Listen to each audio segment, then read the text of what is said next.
What's going on, everybody?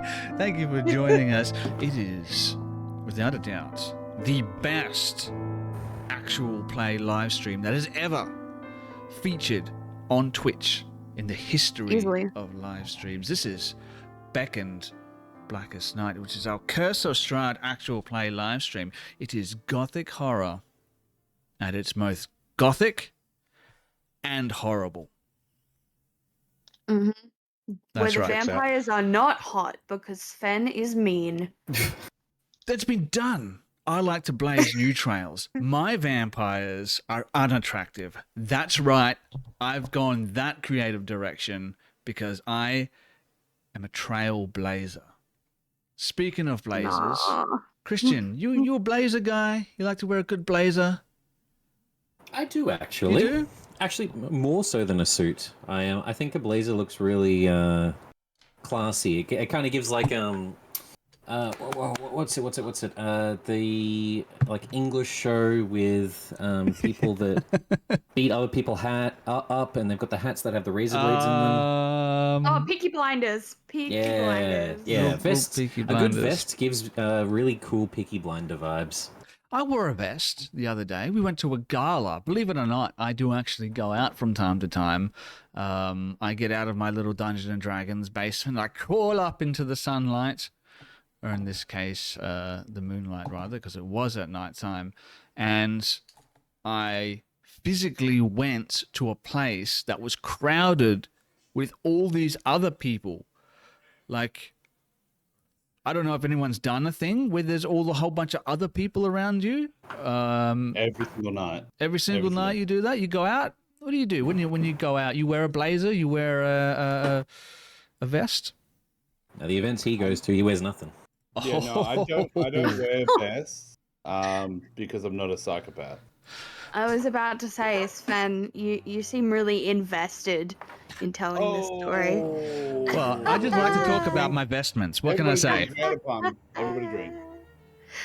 Oh, that was really good. I'm sorry. And I'm not even going to apologize. In this story that we're going to talk about tonight, I would imagine you're probably going to see some vestibules, seen as though that you're in a church, you know? Those are the kinds of things that are common within cathedrals. I'll have to make sure that Fujin is acting his brave vest. That's good. Fujin's certainly going to invest some money when we go to the market. And then I'll buy some food and digest it. I'll make sure I tell you to divestify all of your investments. We're really... I also said vest. Scraping the bottom of the barrel for vest. How much further can we beat this dead horse? How many vest-related jokes are there out there? Leave Pony Soprano out of this. Pony Soprano is still alive. I always say, if a horse is already dead, you may as well beat it. Words that have vest in it. That's cheating. Stop cheating. We don't cheat on this channel. Yeah, don't cheat. Don't cheat. I do everything by the book. You will not become the Vest and Ferris by doing things like that.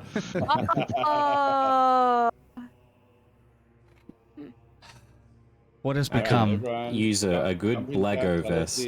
Tell us the name of the episode that has to involve the word vest. Yes. Put in your votes for tonight's episode name, including the word vest. Vestibule's already been mentioned, so that's one that you could use. It's thematic.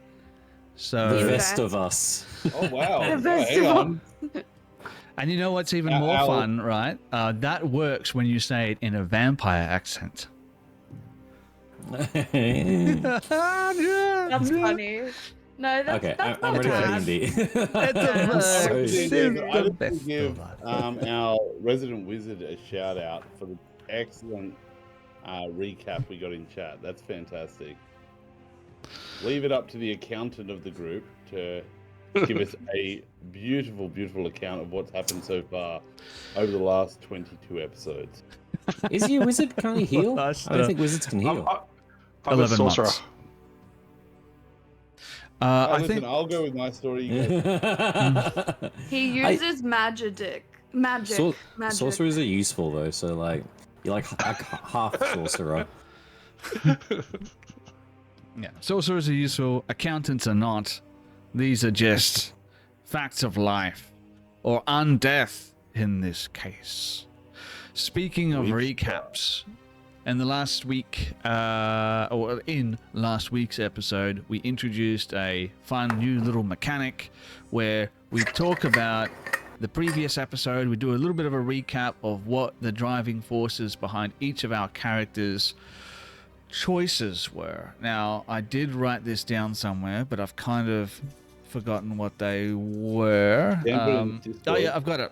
Ambition, authority, courage, curiosity, and empathy. Which one of these was the driving motivation behind the choices that your character made in the previous episode, and why? And we're going to carry that over to tonight. But before we get started, I think there are a couple of new faces I think that I can see in the chat. So we're going to go across the board. Just introduce yourself, your name, your character name, and your character's class. Tell us what you got last time, and then give us a bit of a recap of your character's motivations from last week, and we'll figure out which one of those matrices your motivations fall under, and you'll get like your little bonus die thing. So let's go from left to right. Let's start with you, Mr. Dan. Howdy. I'm playing Bill. He is of the famous Iron Dancer family. Both of his parents are level 20 adventurers, and those skills never rubbed off on him. He's a humble accountant that thought his call for life was to be able to go through people's books and help them with their taxes. Coming to Barovia, he found out that he's got a bit of innate spellcasting about him, so he's actually a sorcerer. Last week he had the feelings of empathy, and I'm going to double down and say empathy again, based purely on the fact that we got a few different cues and triggers from the gates of Vallaki to where we ended the episode, and he didn't really care for any of it. He just wanted to pursue and make sure that Irina was safe for like her side of things, but also like maybe a little bit of, help Fujin out if we can save her life. Maybe there's some little feelings that can spark for him. So yeah, I've got 2 weeks in a row of empathy. Can a spark turn into a flame? Only Bill's empathy knows for certain. That's good. Yeah, empathy works. Of course, last week's episode was fairly short, obviously due to my own health complications that I'm currently going through. For those people who are at home, I've had migraines for all of my life, but for some reason they've decided to evolve into a far more complex and debilitating condition that seems to be triggered by glare and light. It makes me ultra sensitive to light, glare, gives me headaches, or robs me of the ability to think for all intents and purposes. Just, the main thing that you do as a DM. Normal DMs would, yeah. Yeah, normal DMs would. I tend to just say things. What are you saying, normal? Am I not a normal DM? What kind of... was it the 5th best on the channel? 5th best on the channel? Look. Oh my god, I've moved up in the ranking! Yay! You have the best vests, Sven.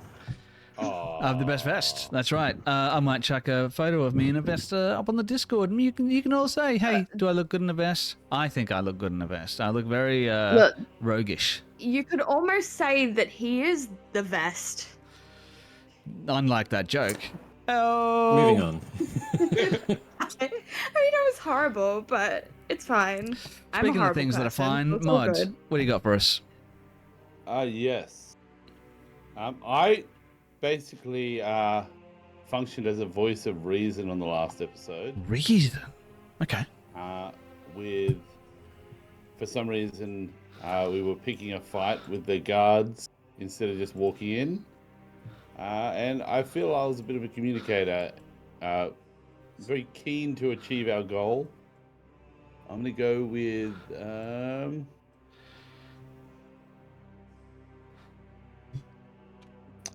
I'm going to stick with ambition. Ambition? Okay. Ambition. Still on my mission to get to the cathedral. You're still on your mission, which is your ambition. And who are you playing?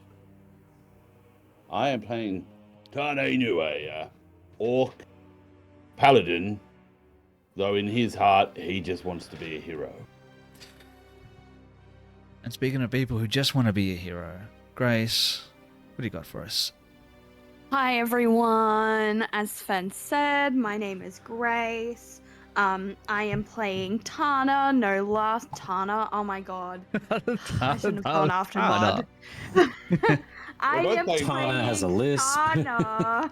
I am playing Thana, no last name because she was abandoned as a child and grew up in a religious cult. Think Timu Shadowheart, except she's a devil. Well, you know, she's a tiefling, but last week I settled on empathy because Thana broke pretty much every single rule that she grew up by in casting a healing spell. She's a grave cleric that worships Hades and is all about death being the best possible thing that could happen to someone because life is suffering, and casting healing spells is against her covenant, but she broke that in order to cast gentle repose on Christian's character's girlfriend. Is this just how the party knows her now? This important character to the storyline. Nah. It's like that Drake meme where he's like, no, and then pointing. It's like, storyline? No. Girlfriend? Yes. With unfeminist perspective when we're thinking about it, she's gone from Irina to Christian's character's girlfriend. So she did that. So we settled on empathy. Since there is no category for blind, unadulterated rage, which was what Thana felt most of last session on account of the argument that we had at the gate, because the guards were being racist assholes because she's a tiefling and she has big old ram horns and big red, fully no-pupiled eyes. She's spooky. They wouldn't let her in the gate because she looked too demony. She lost her shit. I'm gonna go with empathy again because she swallowed her pride and she hid her horns and she shut the fuck up just so that they could get inside to the church so that Irina could be... Sorry, not Irina. She doesn't have a name. Christian's character's girlfriend could be revived. Okay. Going with empathy. For a little while there, I was like, maybe we could go with authority, but you're right. You did eventually cave to the demands of others and sort of go along with it. Which she would not have. To appease generally the rest of your compatriots. Was it a good decision? Probably. We'll see. Good thing. How could things have ended otherwise? I guess we'll leave that up to everyone's imaginations. Speaking of things that we like to imagine, Christian, what do you got? I actually like that transition. Hey guys, I'm playing Fujin. Fujin is a rogue monk multi-class. I've currently just now reached the Way of Mercy with level 3 monk at the moment. Fujin is a troubled sort of Harry Potter style backstory, but does not have magic. It was the opposite, coming from a family of criminal mages. It was born with no magic and has instead found their body somewhat seeming to be maybe cursed by this lineage of the family line and imbued with enhanced physical attributes instead. Yeah, he does. Last session arrived, with the rest of the party beside the brother of Irina, Ismark, at the back of the party, just trying to make sure that her body was safe and protected as much as possible, getting into the city and then hopefully at St. Andrew's finding some sort of way to revive. Making the way through the gates pretty quietly, not wanting to interject too much other than when it came to people trying to interfere with Irina's body, where he got defensive. it wasn't until entering into the city that he started to interact a bit with Thana. Thana, I did it too. Damn it! With Thana apologizing for everything she went through with the racism, not wanting to have to experience it, as these people in Barovia don't seem to have many other diversity in races other than humans. Is something that Fujin's slowly beginning to notice, but started to get cold feet. Fujin doesn't often have courage in the sort of, I guess, emotional situations. Physical situations, I wouldn't even call it courage, like fighting and things like that is just an instinct to Fujin. However, where he needs to be courageous is when it comes to confronting his feelings and getting cold feet, not wanting to go to the temple as soon as we got here, now that it was so close to happening, and the chance of it not working out in the way that he wanted, with Irina not being able to be saved. He wanted to just forget about it and let the party go and just try to distract himself. Thana convinced him otherwise and convinced him that he needs to be there for her for this event and needs to be present. So I was tossing up between empathy and courage, but I'm going to side with courage because it through Thana's help, he's decided to face this daunting prospect of maybe her not coming back. Maybe her not coming back. Maybe her not coming back in the way that you hope she will. Maybe she comes back different, changed. Death is harrowing. And it stands to reason that those people who are brought back from the clutches of death may still carry with them some of the scars that such a traumatic event might leave, or would undoubtedly leave on someone. So I guess we're approaching this situation with a little bit of trepidation, so to speak, and rightfully so. After all, the four of you find yourselves within a strange land, apparently trapped, brought here by a ruse delivered to you by a stranger, a man called Aragal. I don't have to do the whole recap. Our resident money man. What are they called again? Accountant? Accountants, thank you. I forget words as soon as we go live. Our resident accountant already recapped it so elegantly for us. But for those people who are new, oh, by the way, make sure you keep track of whatever your motivation was. If you now have 2 points in a motivation, that means you have a D6 to spend on any D20 roll. If you have a 1 in one and 1 in another, that means you've got 2 D4s that you can use separately in different ones. And we want to keep track of how many you have and how many you've had in total. Of course, remembering once you use it, it's gone and you reset back to 0 again. Does anyone have 2 in 1? Yes, I've got 2 in empathy. 2 in empathy, so you've got a D6.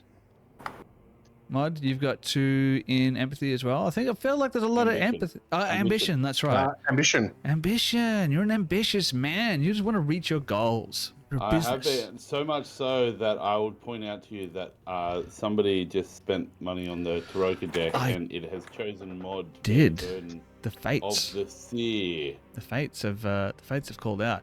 Yes. And I would like to use my power of the Seer right now to have a look around Christian's room.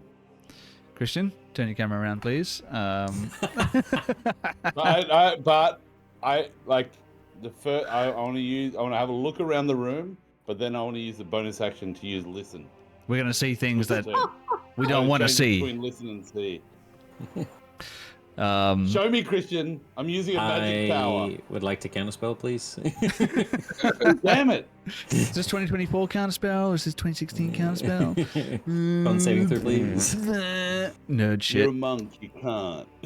All right. So we're at the front of the church, correct? I think we just arrived. That is correct. Of course, when you arrived here, you were introduced to two people, Ismark and Irina Kolyana, brother and sister, son and daughter of the recently passed burgomaster of the village of Barovia. You were asked to take Irina to the safety of the Cathedral of St. Andrew in the town of Vallaki, about a day's travel away. She died along the way in a random encounter.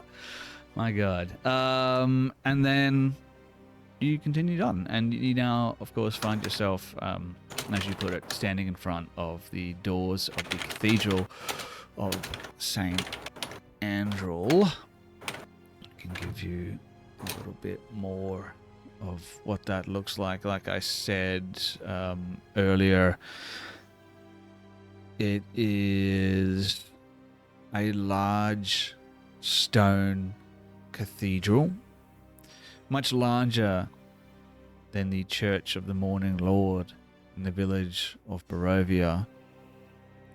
The cathedral's belfry reaches up over the shingled roof as if it's reaching for something that it can never hope to grasp. You would imagine that maybe in the golden rays of a perfect morning, it might catch the sunlight just so, but in the dim grey sunlight of Barovia, it only stands as a silent vigil over the, fading hope that the people of this town, valley, seem to be burdened with. Now, the three of you now, or four of you rather, sorry, find yourselves there, along with Ismark. Of course, we have Candle Warrior and Pony Soprano draped over across the back of Pony Soprano, correct me if I'm wrong here, is Correct. the body of Irina, all wrapped up to keep her sort of hidden from sight, as it were, as was requested by the guards at the gates. Now that you're standing out the front of the cathedral, you can see the huge oak double doors, and from within you can hear the sound of a voice. Seems to be speaking. Take you to the map.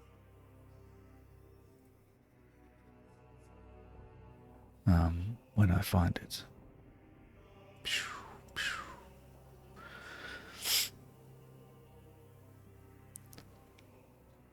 Check out that map action. By the way, quick shout out as well for those people at home to our affiliate partner, Fruit Bowl Dice. If you're feeling like you want to play Curse of Strahd, make sure you check out Fruit Bowl Dice, because you're going to need some dice to play the game. That's how Dungeons and Dragons work. I don't know if you know that. Fujin, why did you shoot off like that? I didn't do anything. You didn't do that. It just keeps happening every single time. I don't know why that happens. But anyway, for some reason you can see inside the church. That's not meant to be happening. Why is it doing that? What are you hiding from us? I'm not hiding anything. What are you hiding? I'm not hiding anything. But you shouldn't be able to see that. Maybe if hiding I shit. do... that.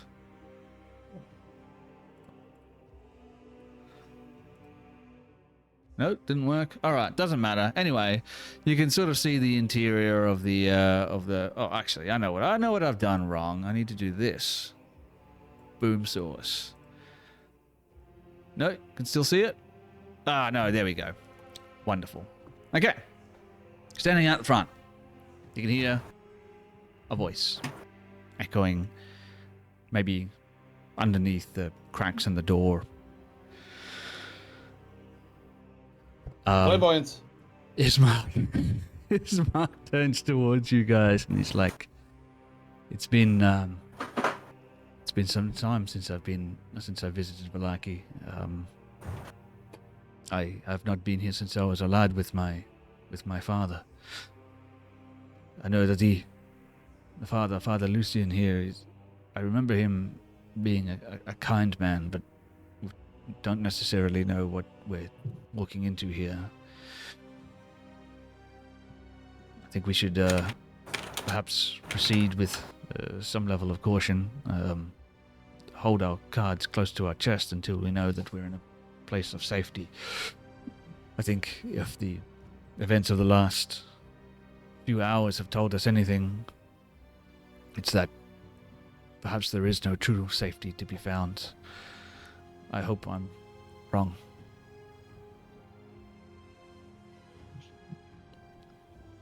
I don't assume we're going to be allowed to bring the steeds inside. I guess we tie them up out here and carry her in. I You're think going to have to princess carry her in. I think it might be best. What do? Yeah, What is Princess Tony carry? Soprano's getting tied up for sure. Yeah, you can see there is a wrought iron and stone fence that surrounds a graveyard. To the west of where you are, to the east, there's a large tree and stuff like that. So if you want to tie up the horses, you definitely can. Maybe Ismark will pipe up and say, perhaps it's best if we go in first before we bring the body, but we might need to see. I just think it might not be best if we go traipsing in with the body. It might be best to speak to Father Lucian first, but I think I might take your lead on this one. Yeah, Tane is gonna. He ties up Pony Soprano. He's gonna lift the body off and hold it out towards Fujin and towards Ismark, like sort of like this. I'll go over to Ismark as Tane's doing that. I think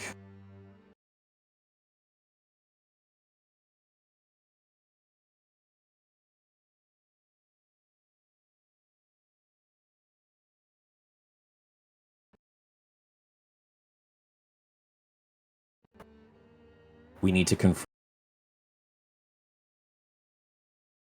this. There's no point in leaving her out here.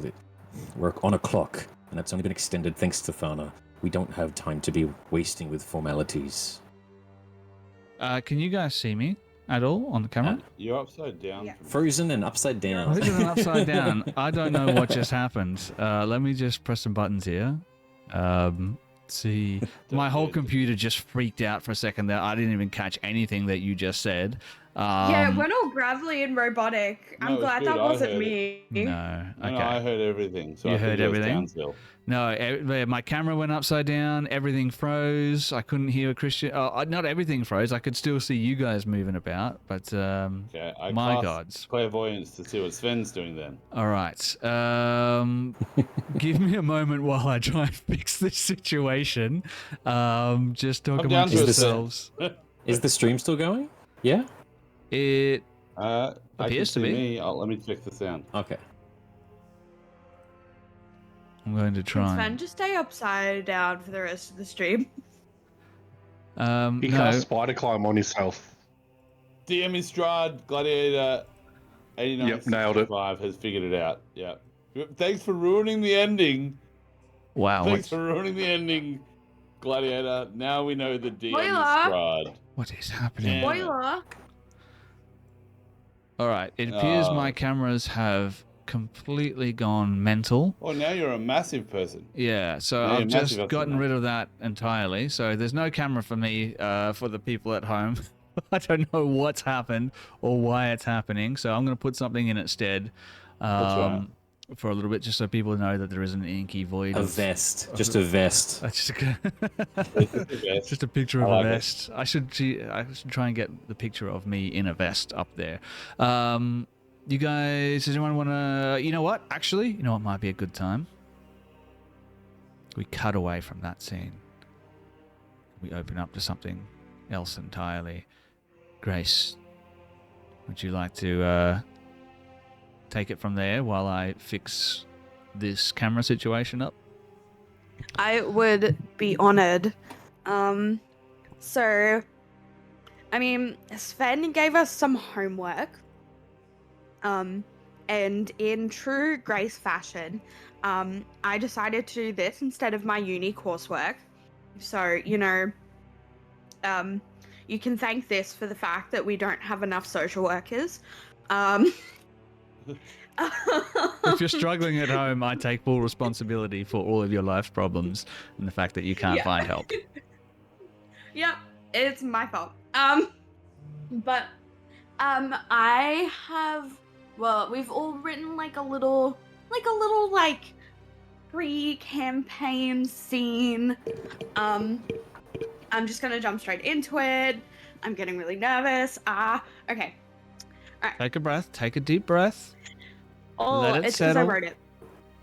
All right. So, the cavern breathed like a living thing. Damp air clung to the walls, and the slow drip of water echoed through the gloom. A long stone table stretched across the chamber, carved from the bedrock and veined with pale quartz that caught and fractured the murky green light. Around it sat 6 figures. The seers, their faces carved by age and candle smoke, their robes black swallowing the dim glow of the Ica candles. Before them stood Thana. Her white robe gleamed in the stark contrast to their shadowed forms. The fabric felt heavy across her shoulders, too fine, too pure, as though it belonged to someone else. Her tail flicked once, nervous, and her hands twisted behind her back. She dared not look up. She'd been left here as a baby, a half-frozen bundle of on the cloister's stone steps during a storm so violent it split the heavens. The seers had found her at dawn, wrapped in a cloth marked with no sigil and no name. They said the Lord below must have spared her, and so they kept her, fed her, raised her, in the cold grace of Hades' silence. Now, 17 years later, so this is 3 years in the past, she stood before them, the foundling of the cloister, chosen for the highest honor their order could bestow. She dreams true, one of the elders murmured, voice dry as parchment. The Lord below stirs in her, said another. She is ready, the eldest decided, rising with a slow weight of years. He lifted a shallow silver bowl filled with water, so dark it seemed to devour the light. Thana of the cloister, he anointed, child of dusk and flame, of no blood and no name, you stand before the seers of Hades to receive the sacred passage. The rite of Catabaris marks the turning of your path, the crossing from shadow into life, so that you may choose where your soul belongs. Thana's heart hammered. This was it, the greatest honor and the greatest terror. To walk among the living for a year and a day, to taste their world and their freedom, then decide whether she would return to the silence and the stone and prayer. I'm ready, she whispered. Then kneel.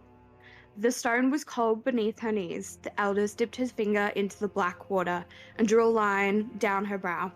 The chill burned, sinking deep beneath her skin. Around her, the seers began to chant, low and rhythmic, their voices reverberating like distant thunder. By the river Styx, by the crown of Asaphadil, by the hand of the unseen one, we send thee forth. When the chant faded, the elder spoke again, his tone softer now. You go now not as a servant, nor as a child, but as one reborn into choice. The world above will call to you, its noise, its light, its chaos. Listen well and learn. When your journey has come to pass, the gates will open once more. Return or do not. The decision shall be your offering. The braziers flared, their flames bending low and through bowing. For a heartbeat, Thana thought she saw something vast and crowned moving in the shadows, watching. Then it was gone. The seers extinguished their candles one by one until the faint light of the exit remained. The eldest gestured toward it. The path awaits.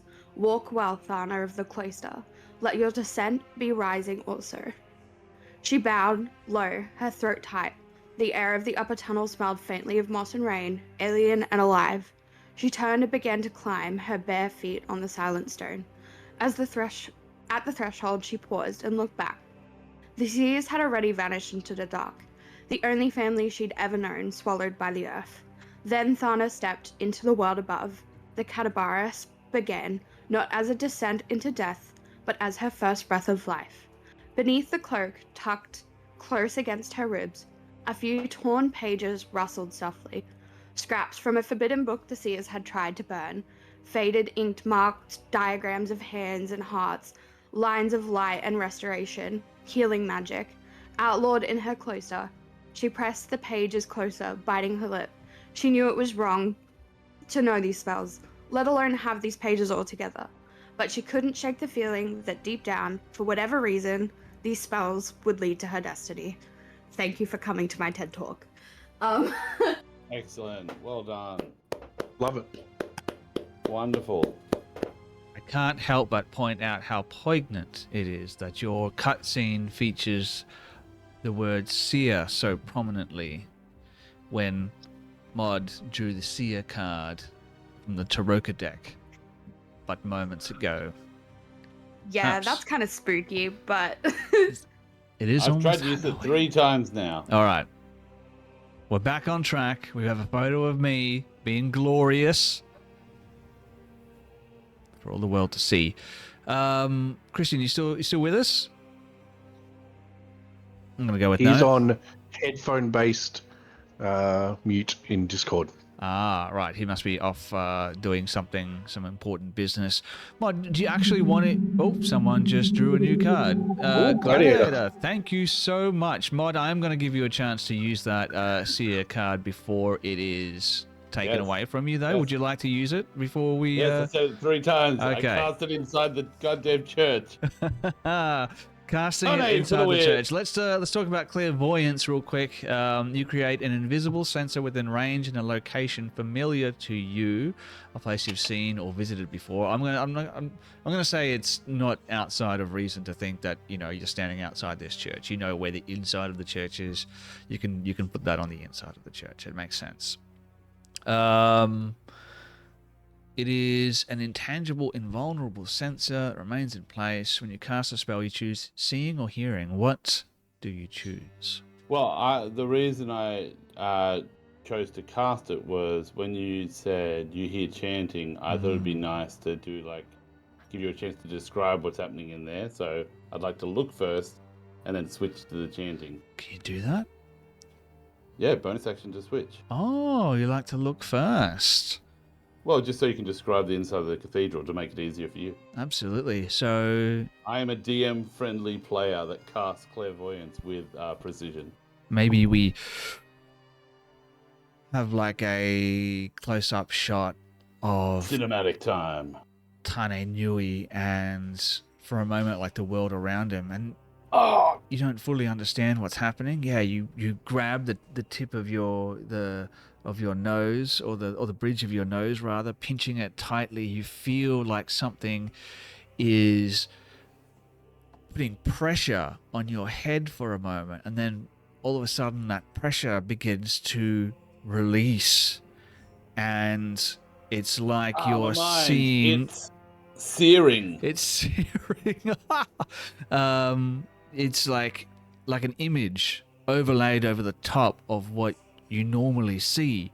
I don't know if you tell the rest of your party that this is happening to you. You're not quite sure what's happening yourself. Perhaps it is, as a paladin, I'm sure you have some kind of religion that you're a part of. Perhaps it's your god. Perhaps it's something more sinister. Yeah, no, I will. I just want to repeat this line for Christian. Guys, he doesn't know that I've already said this before, so just play along. My mind! It's searing. I'm casting clairvoyance. Wow, it's very good. Anyway, you see... He loved it. Overlaid over the top of what you see through your flesh and blood eyes, you can see what appears to be the inside of the cathedral. You can see rows upon rows of pews, these large stone pillars that meet the domed ceiling overhead, and maybe you follow one of those pillars up and you can see all these faded frescoes painted along the ceiling of these domed roof and all of these arches that support it. You can see that the pews are occupied by what appear to be the citizens of Valaki, their heads bowed, as a single figure stands right at the back of the sort of main hall of the cathedral. Appears to be giving a sermon of some sort. It's an older looking gentleman, bearded. You know what? Might be able to show you actually what he looks like.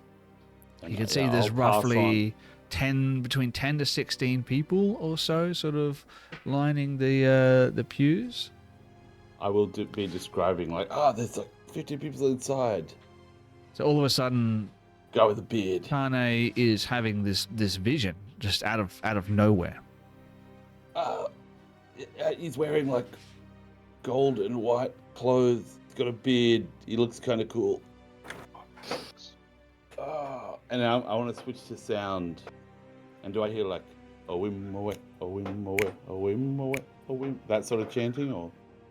No, not so much chanting as it is the words of a sermon that is being delivered. But before we get to that, I want to come back to you, Christian, because before everything went haywire and cut out, you were saying something.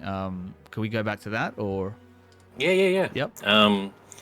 As I guess at this point, Thane is preparing the horses and then sort of going into a catatonic vision from the sounds of it. Thana spoke to me earlier, Ismark. We can't be afraid of this. We need to hold hope that your sister is still redeemable. We should bring her in with us and just get this over with. I understand, and I thank you for the courage that you've displayed and the fervor that you have shown in bringing my sister back. It truly warms my heart to know that there are still people out there who can act with goodness. And believe me, no one wishes to see my sister restored to life more than I have. And if you think that it would be best to take her, then I will do as you prefer. I'm treading new ground here. You have to understand. And he sort of maybe leans into you a little bit closer, like I have no idea what I'm doing. So long I spent so much time locked away in the safety of the walls of our mansion and within the confines of the village of Barovia. I would see its people given the happiness that they deserve, but I don't know how, and I don't know really what I'm doing. I understand quite well. I haven't really known what I'm either doing or meant to be doing for a while, but coming here, even though it was a ruse, and our group was not meant to, I guess, a lie led us here. I, for some reason, have found purpose. And I've never brought anyone back from death either, but this realm seems to be full of things that don't quite make sense, so maybe some of those oddities can be good as well as bad. My father sometimes used to say that sometimes the greatest truths can be found within the depths of the greatest deceptions. I want to, can I trust you? Yes. Roll a persuasion check for me. 1 second. Here we go. Hmm.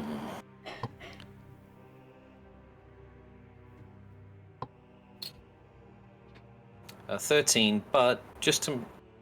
13 is not horrible. However, I'm just going to chew it Really? right now, as this seems like an important moment with us finally bonding over something. I'm going to use one of my courage dice, and the one that I literally actually got just from today, Ooh. and like put a hand on his shoulder to hopefully give him the courage that he needs to speak. 15 in total. 15. Nice. He looks like he's lost in thought for a second.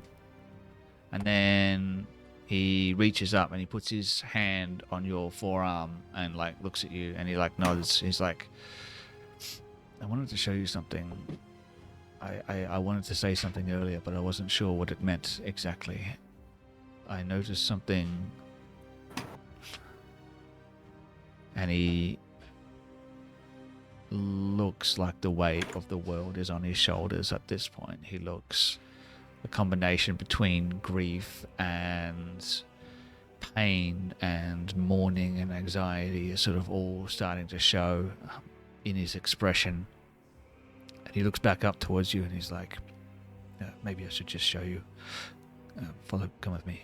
And he makes his way over towards where Irina's body is sort of draped across the back of Pony Soprano, and he's like, I noticed this after Irina passed, and he like swallows hard and he's like, as I was saying goodbye, I guess. Yeah.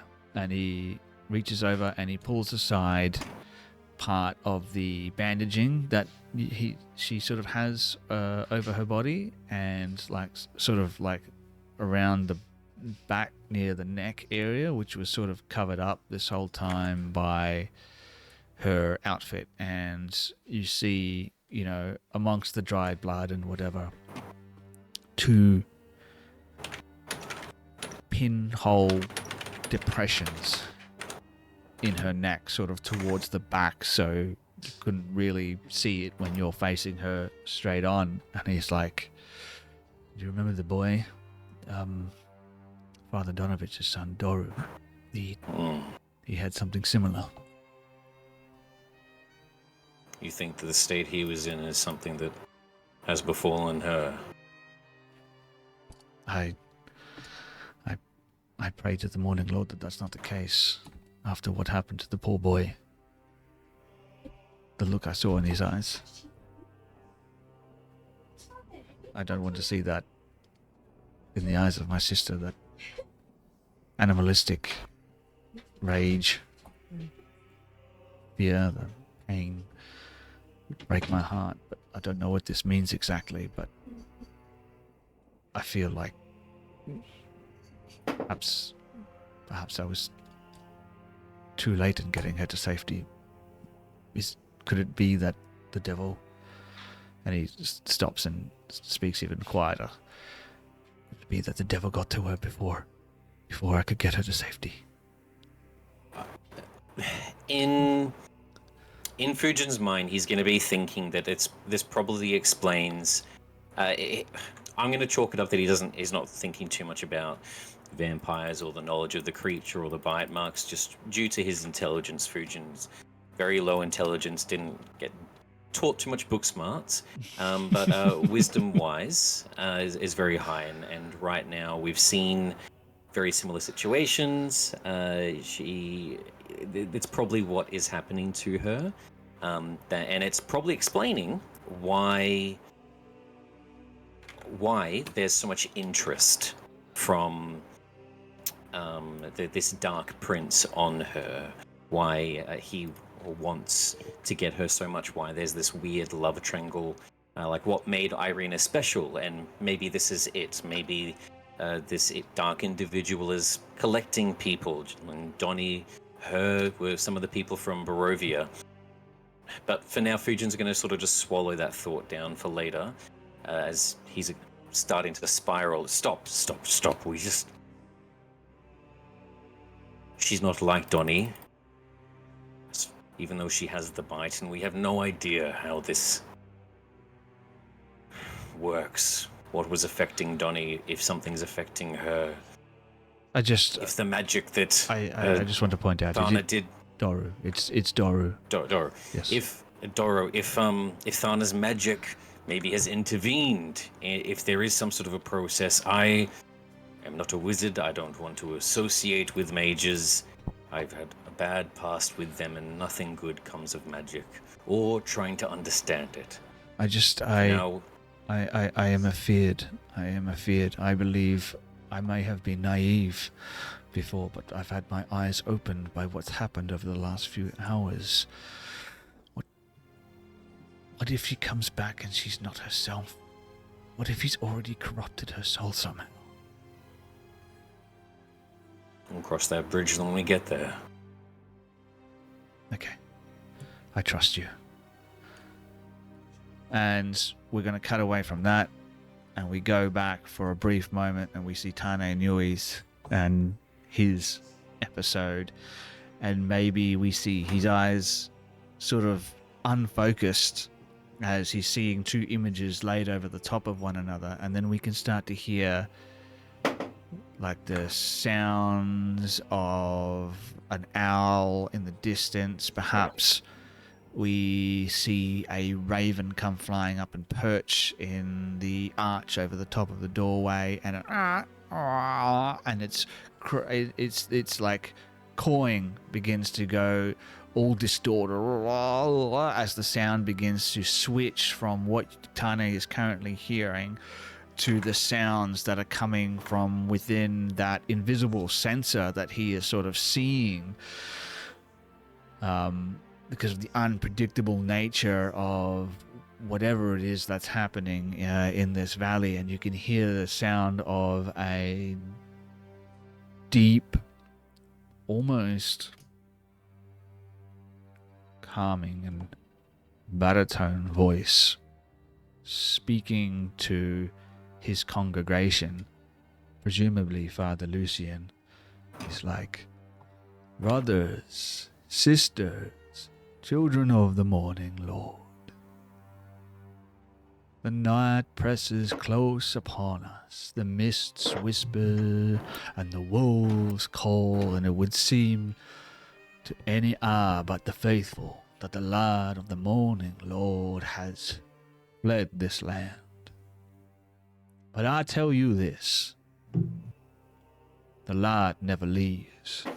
It is not gone, but waiting, as the dawn waits beyond the horizon, even here in this valley of death, in this land forgotten by the sun. The light still remembers us. Do not measure faith by what you can see, for faith is not the sunrise, it is the hope that sunrise will come. There are those of us who say that the morning Lord has turned his face from Barovia. I say perhaps it is we who have turned our face away. Perhaps it is we who must call to him, not with trembling lips, but with steadfast hearts. Every candle we light, every prayer we whisper, every act of mercy we offer, these are the sparks in the darkness. The devil may claim this land, but he cannot claim our souls unless we surrender them. So we endure. We endure as the saints endured before us. We pray as though our words pierce the very fog that smothers the sky. And though we may not live to see the dawn, I tell you this, it will come. The morning Lord does not forget. He tests, he waits. And when the sun returns, and it shall, May he find our hearts still alight with the faith, not hollowed by despair. So raise your heads, my children. And a couple of people sort of look up. The night is long, but it will not last forever. He bows his head down and he sort of clutches a sun-shaped holy symbol.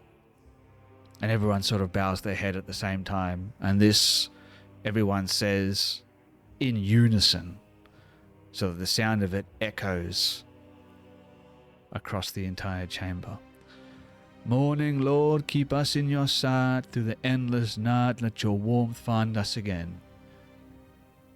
And that's sort of what you hear. You can pick that up. Excellent. Yeah, as I said, some of that I'm sort of muttering, passing on to the rest of the group after I described him. Maybe you're saying it like you're caught in some kind of like trance, like some kind of religious thing.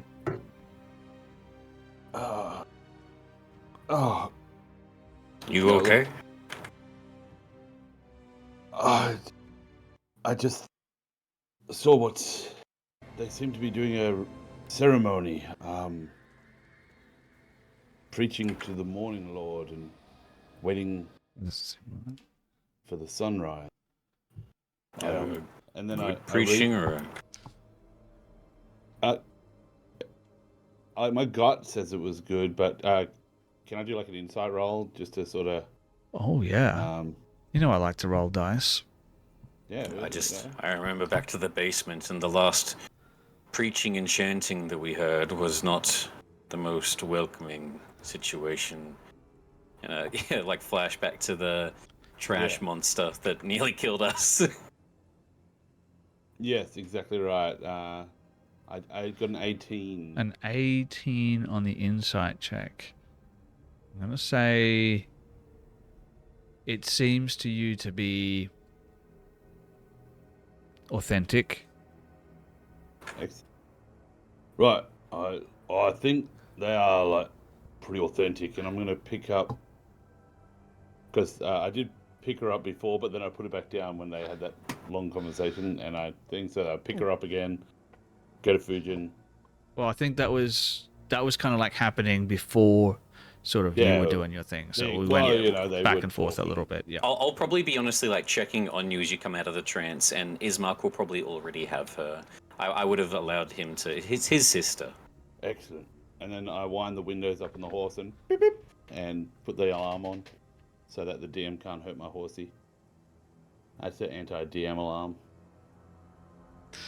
And yeah, I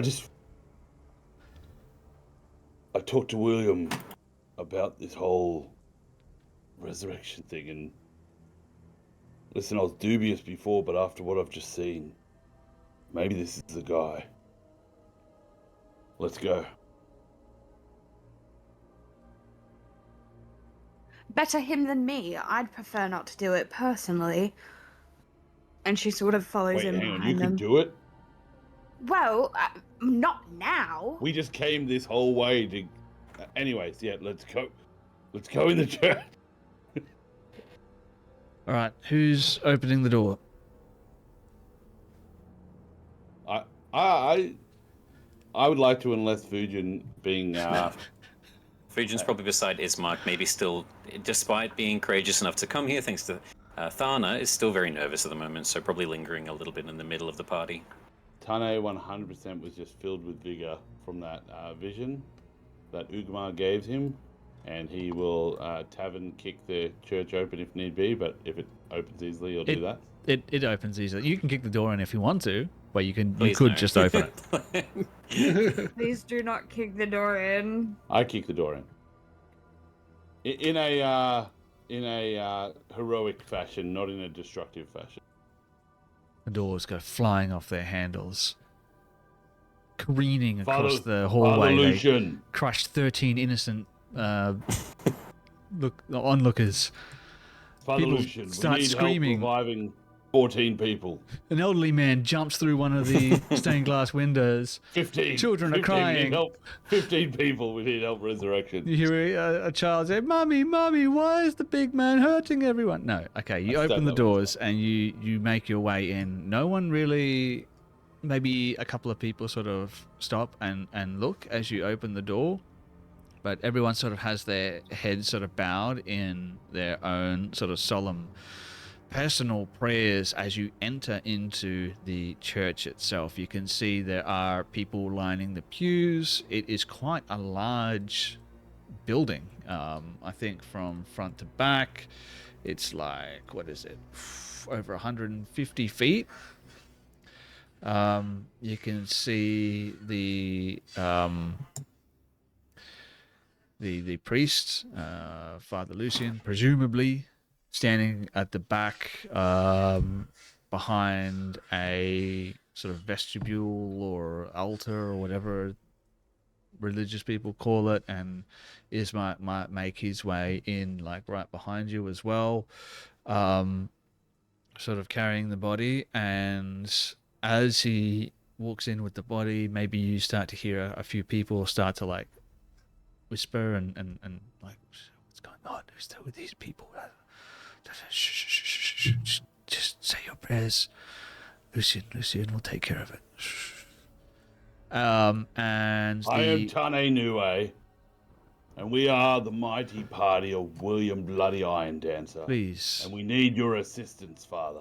Please, can you not see we are in the middle of a sermon here? Of course, you are welcome to take a seat. Join in. We'll be finishing up in just a moment. And he goes to sort of look towards a young man, sort of who is standing next to the altar, just to his left, and he's like, "Go." And the young boy sort of steps down, holding a little, like a very shallow bowl, and he goes from one person to another, and maybe every now and then a person will put in a coin. A lot of people are sort of stopping what they're doing and looking towards you as you burst into their church mid-prayer, so to speak. What's everyone else doing? We'll just... I reckon we'd be grouped together. Or at least for me, Fuji's just walking with Ismark and Tane, and I guess if he asks us to wait, Fujin might sort of maybe nod his head towards maybe like the side and back area of the church to start carrying Irina around and just walk quietly with Ismark. Thana will sort of... Sorry, you go. So over here sort of thing is what you mean? Where you want him to go with the body? Maybe even further, just quietly start walking up the side of the... Yeah, he looks a bit flustered at the moment, not really sure what he's supposed to do. So he looks towards you, and you're like, sort of just go around to the side, and he's like, okay. And he's sort of carrying the body, and people are like looking at him as he's like walking up the hallway. What were you going to say? Let me move because it's paused. That's why. Yes. Yep. I'm just holding it there because Tane was making his way in. I just wanted to see what everyone else was doing. Busted his way in. I'll just move you in there, Fujin. Grace, what was Thana doing? Thana is sort of like you can tell she's like really anxious, like she's really uncomfortable being in here. And she's like pulling her hood like over her head more, but you can see like the pointy ends of her horns starting to like rip into the red fabric of her hood. But she's sort of like following behind Fujin and Ismark, and just keeping her head down. And she just sort of like looks up at Fujin and she's like, "I want it noted that I am really uncomfortable right now." Hey, you convinced me to come here. I didn't want to come either. I offered us to go to the markets. That's just like a hushed argument. I'm actually going to need a roll from Thana. Yeah, I'm happy to do it at disadvantage too. Maybe not a disadvantage. I think because there are a few people that are here at this point. A lot of strangers. Oh. Gladiator drew a new Taroka card deck. from the Taroka Taroka deck. deck, and you have drawn the incarcerated card, and that one being attributed to Thana. Thana, you are restrained for 1 minute. Fuck me. Vindication. What an amazing card. All right, so So we're gonna play well this pulled. out. We're gonna play this out. All right. You don't get to roll, Grace. I'm gonna say, wait, can I? Yeah. So, as the card is pulled, Thana literally shunts to a stop, and the momentum of that stop flings the hood off her head fully. So now she's just standing there in her full tiefling glory, like pale white hair, bright red eyes, like devil ram horns, and is just standing there looking at Fujin like, what the fuck, with these eyes that are like, save me, help me, what the fuck is happening, I don't understand.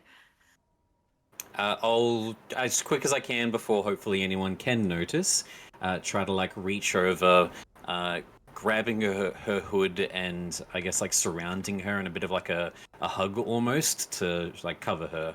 All right. Try to pull the hood back up as I get in front. I'll try that. You're gonna try that. Okay. Let me try and think of what the appropriate role here is, because as you stop Thana and your hood falls from your head, you're like, holy shit! You're still towards like the back of the congregation, as it were. So not many people are actually looking at you. A lot of people are looking towards Tane as you went striding in there, full orc, dressed in full plate, or not full plate armor, but chainmail or whatever it is that he's wearing, making these grand proclamations. A lot of people are looking at him. So I'm going to give you a chance, Christian, to maybe try and cover this up. Thana, if you're okay with that happening. I'm honestly not mad if everyone sees for the plot. So, but Christian, yeah, it's up to you. Fujin's still gonna try. We're on the. Give us a try. We're treading on thin ice here, and I don't want to show the one people that I want to help us that we brought a tiefling that they obviously don't like into their cloaky. Ouchie woo. It was Did you give definitely. me Sven, or did you want me to roll charisma to see how quick he's gonna be? Plus, further than that, actually, she was already embarrassed about everything going on here, so this is also for her. Like, that was the main reason I went to like hug and cover her from everyone seeing. I saw like how anxious you were when you pulled the hood up. I don't want you to just be like exposed like that. You know what seems like an apt role here? I'm going to say sleight of hand probably works best, because you're like going to try and quickly just like cover up before anyone can see. Does anyone have inspiration they can gift me? No, don't do it. For the plot, y'all. For the plot. I do have inspiration, but I think I agree with Thana. Like, let's let everyone in their sleep. I was gonna say, let's let the. agree with Thana. I'm just not going to give it to Christian. Oh, so I actually didn't see that what your result was. My response was like, let's let the dice decide. Wait, what was the what's result? supposed to happen. 10. Oh, okay, that's, yeah, like a 10's not bad. 10's not that bad. It's mediocre. It's average. It's statistically Christian, do you wanna average. tell us what you think of a 10. Here's what I say happens with a 10. My standards are high, okay? A 10 is mediocre. Yeah, to To me, me, it's high. a 10 is, you know, it's not necessarily the worst thing that's going to happen to me in my head. So here's what I'm going to say happens with a 10. Fujin, you like quickly turn around and try and cover up, but you can see there's like a little girl sort of standing on one of the pews nearby where you two are, maybe with her parents sitting just to her right, so just next to her. And being a little girl, she's not interested in the prayer or whatever it is that everyone else is doing. She's just like looking at these people who have just barged into this cathedral, and she sees like everything, and you can hear a sharp intake of breath. She's like, what do you do? I'm gonna lock eyes with her and just raise a finger to my lips and just unblinkingly stare until she breaks eye contact. Intimidate. Hell Right. yeah. Is that an Well, I mean, intimidation check? Yeah. Has This it is been a what Christian's minute? been waiting for. Not just yet. Are we intimidating the little girl, or are we trying to persuade her? We're 100% intimidating her. When you say it like that, Well, Can I no, just take you back to session 0 where Christian's Sven, like, I want to be I able feel- to intimidate a small little girl. oh I god, feel That is a like 24. I feel like, okay, hear me out. And this is like I feel like with a 24, you intimidate her too well and she starts crying. But So, hear me out. I Well, hate that. we all love it. I think it's great. And you I'm should glad. you should not hate that either, because I wish that's I was a soundbite that good. That's yeah. it's glorious. it is a badge of honor that you should wear proudly. It means that it's a part of the crit verse. No, Quotable. it's just hearing my voice. Oh, okay, all you know right. what I mean? Yeah, It's nothing else. I love it. I just hate hearing my own voice. fair enough. I love the sound of my own voice. I don't know if anyone has noticed. I can tell. You can tell? Is it that obvious? I can tell. Anyway, Yeah. Fujin, you look at this little girl and you stare at her. Maybe you run your finger along your neck. No, I'm not doing that. I said what I'm doing. I stare at her and raise a finger to my lips, insinuating shush, but I unblinkingly keep eye contact until she looks away. You pull out And a, it's not a finger to the neck; it's a thumb, obviously. you pull a you pull out a Glock and hold it to the back of her mother's head, and you're like, shh. No, you do that, and she looks at you wide-eyed with a 24. It's pretty good, and she just turns back towards the front and just sort of, you can see her like looking at you from like the corners of her eyes, but trying not to make eye contact with you. You may have convinced this little girl not to speak out at this moment, but there still might be repercussions from what just happened. I'll hold the eye contact while I know she's looking at me for a couple seconds, and then I'll turn back to Thana and start like neatening up the hood and like scarf or anything she was wearing, the robe, and just try to like make her how she was before, presentable. And the moment begins to sort of continue onwards. I'm just going to say like a minute eventually will pass, so Thana, you will be able to keep moving onwards. But before you do that, though, I want to find out, Bill, what are you doing while all of this is going down?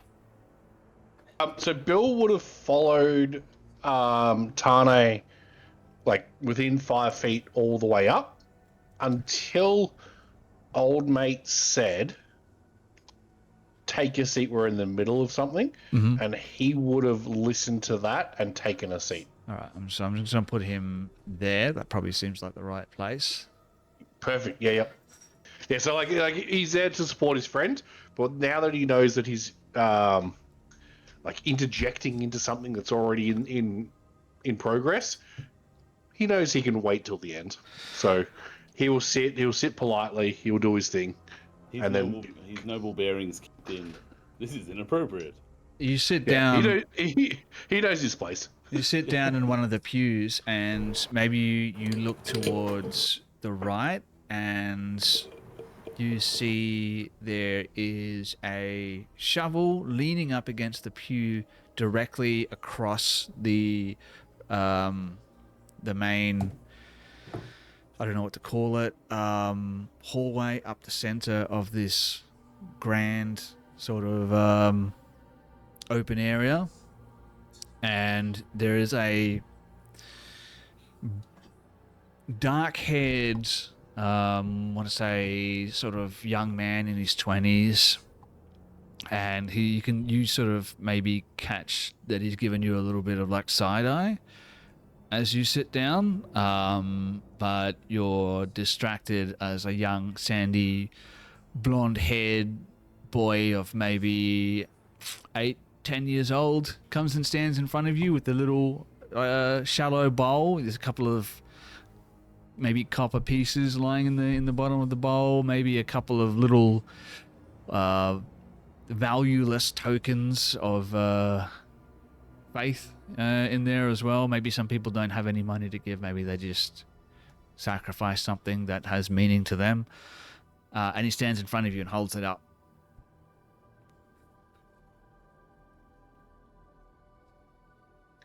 I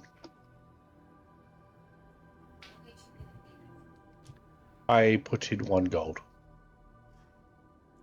Put in 1 gold piece. And his eyes go wide for a second. He like looks at it and looks back up at you. He's like, "Thank you, sir. Morning Lord's prayer with you." And then he like begins to move on, and the whole time that other guy is like side-eyeing you. It's alright, I can live with that. I know that I'm out of place. Okay. And we move on from there. Tane, while this is happening, what are you up to? Well, I would have kept sort of moving forward. Yep. It's unpaused now. Excellent. Father Lucian, I believe. We need your help, and I've never been one for ceremony. Of course, I you apologize for disrupting your service. There's no need to apologize, my child. All are welcome within the house of the Lord. I believe you may know. Bring Arena up here. We need your help. If I may, give me 1 moment. I'll finish up tonight's congregation, and I'll be more than willing to give you my full and undivided attention.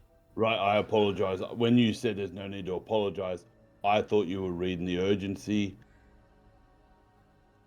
I understand, of course. All right, that there go is some ahead. urgency, but please just allow me to. It might be better if I send these good folk home. Excellent. Sorry for the interruptions, folks. Sons, daughters, for we are all children of the morning Lord. Thank you for coming here tonight. Please take the warmth of our Lord with you as you return to your homes. Carry with you in your heart the hope that the morning will come again. Thank you, and good night. And as he says that, people start to get up, and the little boy who went around and took all the offerings from people, he makes his way down towards the entrance of the cathedral, and he opens up the doors, and people start filing out. Does anyone want to do anything while it happens, or? Is Thana still paralyzed at this point? No, at this point I'm saying like she's probably okay. She can. Okay, yeah. I'll shuffle her to the side, sort of near one of the columns. She's having like a full-on existential crisis. Like she's about to have a mentee bee.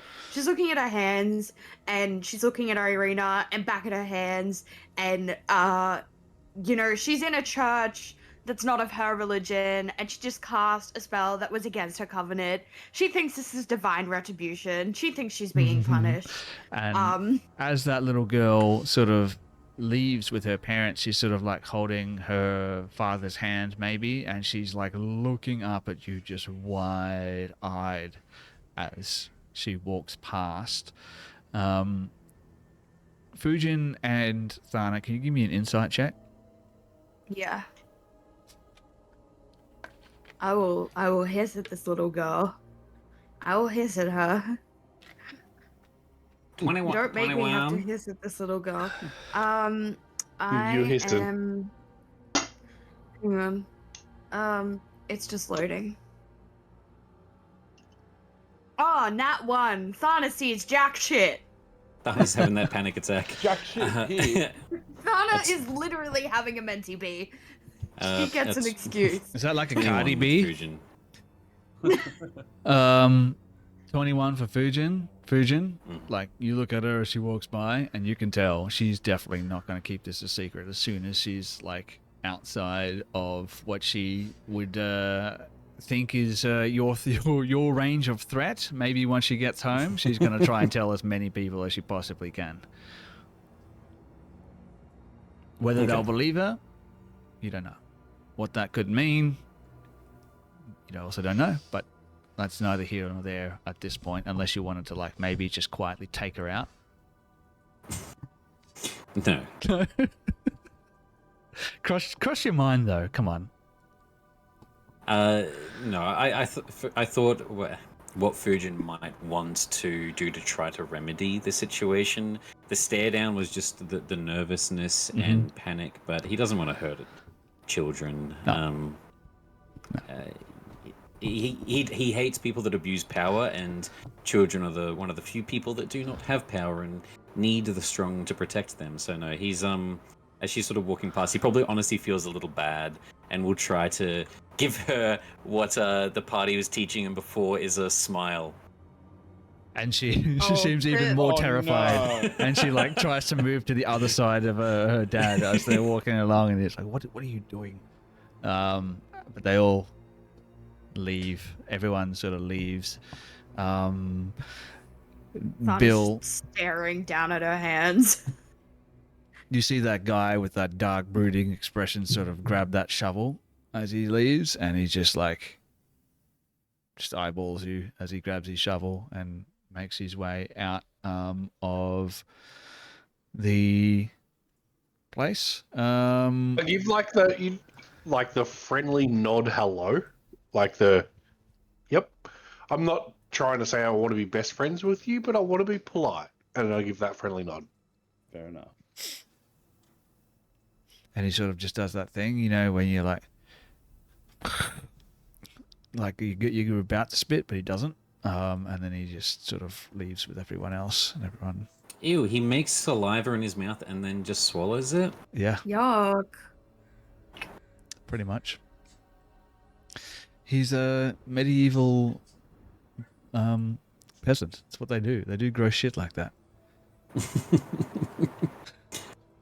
And everyone fucking leaves. And as everyone leaves, the little boy looks back up towards Father Lucian, and Father Lucian looks towards him, and he's like, "You too, Yeska. Thank you for all of your help. Look after your brother for me." And the little boy steps outside as well, closes the door behind him, and also leaves. And then Father Lucian turns back towards the rest of you and looks around. He sees Ismark carrying what is quite clearly a body-shaped bag, for all intents and purposes, wrapped up and all that kind of stuff. And he's like, my. Young Ismark, is that you? Of course. Ismark, come here, my boy. And Ismark sort of steps up sheepishly, and he's like, "Father Lucian, I wasn't sure if you would recognize me." And Father Lucian sort of walks up to him and gives him a big hug, pats him on the back, and he's like, "Mama, how you've grown. But you're not here for catching up with an old man. I can see something terrible has happened. Please, tell me, what brings you all here to the house of St. Andrew?"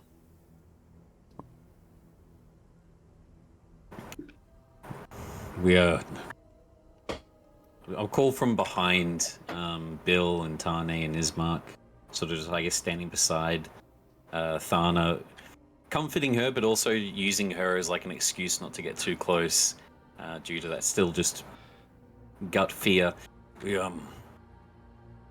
We'd heard that there was magic that protected this place, bones of some sort of a martyr. We'd hoped that those powers could revive this individual. She was taken too soon. She, you say, and he looks towards Ismark, and Ismark solemnly nods, like looking down, doesn't even want to make eye contact with Father Lucian. He's like, oh my, my condolences, my boy." He looks back towards the rest of you, and I can tell by your garb and your mannerisms that you're not from Barovia. What brings you here in the company of young Ismark? for Ismark at least, we're here to help. He and her were being berated by the one that I think you protect this city from. Well, there are many evils in the valley. I try to protect good people of this town from so many dark and terrible things, but mostly I just try to protect them from themselves. But you're not wrong. This is a place of safety. So I'm just going to it's insight check him when he says that. Good. I know we've been told that there's magic bones that protect the town, but when he's just like this is a place of safety, I just want to double check him. We've been lied to so many people in here. Ismark and I really have been the only two people that have not in our entire stay. Yeah, there's just a lot of skepticism at the moment. 16. 16. Anyone else want to get in on that action? I think I'm still running on my old one from watching the vision. The 18. I think I'm gonna roll an insight check. You're the one. Oh fuck, that's a 24. Nice. Because obviously Thana wants to know if it's safe to take her hood off. She wants to know if he said this is a place of safety, as in you're safe here, or this is a place of safety, as in he has a -18 logo on the door. Like, this is a safe place for everyone, including tieflings. I think that's what we call interpretation. No, he definitely has a pride flag hung proudly over the door. No, well, I'll tell you with this, with your 24, it's quite a high roll. 19. Love that for you. He seems genuine in that he doesn't mean any harm to anyone. But with your 24, I can tell you notice that he hesitates for a second when he says, this is a place of safety. Maybe not sure exactly what that's about, but he hesitated for a moment as if he was about to say something, but didn't say it. And with your 24, what I can also tell you is this. He seems to be genuine in that he wants to look after people. He knows Ismark, seems to have a relationship of some sort with Ismark, even though Ismark may not remember since he was a lot younger when he, last saw this gentleman, and is trying to gauge what your intentions are. Okay, well, look. Thana's gonna step forward, and sort of like come around. I'm trying to move my token, but it's not doing it. Oh, there we go. And take her hood off. And she's a cleric, so I think what she's wearing is like pretty, like distinguishable as like clothes of the cloth. And she's just sort of gonna be like, as my friends mentioned, we've brought Irina here, hoping that you would be able to resurrect her. That's a little bit beyond my capabilities. I did somewhat stave it off, but I'm afraid that's not really what I'm good at. It's outside of my scope of expertise. Well, how wonderful. A fellow person of faith. Oh, do you mind? And he sort of reaches down and he pulls out a pewter goblet from underneath the altar and what appears to be a bottle of wine. And he's like, it's been a long day. Hope you don't mind. And he uncorks the bottle and pours himself some wine. And he's like, so you have come here seeking my assistance in bringing back poor Irina. Is that correct? Yes, this is correct. Thana's like a little bit scandalized by the fact that he's drinking wine. Like, I don't know, like when the priests and the seers in her cloister practiced, like it's like the wine and like other drugs dull your senses and stop you from interacting with your god. So she's like a little bit scandalized by this. But yeah.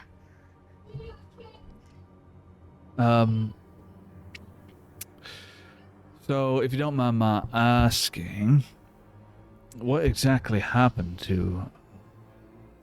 And you don't need to go into the details, I'm just trying to find out exactly... just trying We to were put the pieces traveling together. to here Mm. in hopes of escaping that Dark Lord as they were getting closer and closer to her. Mm. And we were fell upon by some beasts near a graveyard. Ah, now it begins to come together. I can see a picture of what occurred. You were on your way here already, seeking the sanctuary that I can offer here in the Cathedral of St. Andrew, and of course, you ran afoul some beasts along the way. Might I ask, if you don't mind, what exactly, if you know, and please don't hesitate to tell me I'm overstepping here, but you have to understand the safety of the people of this town are my priority.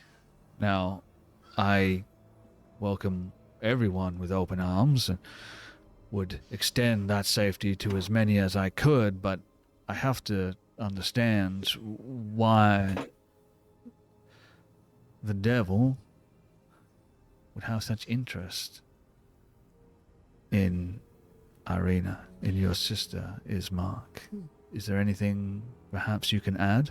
And Ismark sort of just shakes his head and he's like, I'll take a step forward actually and try to like place a hand on Ismark's shoulder after what he just revealed and not wanting that to come out in case it changes things. It was their father.